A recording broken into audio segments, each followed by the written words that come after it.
Hi friends, ఎలా ఉన్నారు? అందరూ బాగున్నారని అనుకుంటున్నా. ఈ వీడియోలో మీకు 500 నోట్ని ఫేకా ఒరిజినలా అని చెప్పబోతున్నాను. ఎందుకంటే మీరు పాత వీడియోలో చూసినట్టుంటే మా బావగాడు ఉన్నాడు కదా, ఆడు అలాగే మోసపోయాడు అనమాట.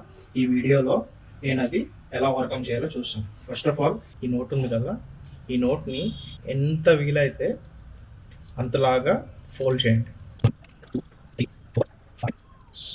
అనుకున్నాం. ఇదిగోండి చూడండి, మ్యాక్స్ ఇది 6 ఫోల్డ్స్ అయింది కదా.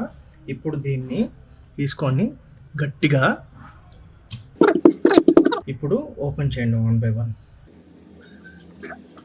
ఇప్పుడు మీరు ఇక్కడ చూసినట్టయితే గాంధీ తాత కళ్ళద్దాలు ఉన్నాయి కదా, చూసారా? ఇంత ప్రెషర్ అప్లై చేసినా కూడా ఇవి పగలలేదు. సో ఇది original note friends. Okay, video నచ్చినట్టయితే లైక్ చేయండి, షేర్ చేయండి, అలాగే సబ్స్క్రైబ్ చేసుకోండి.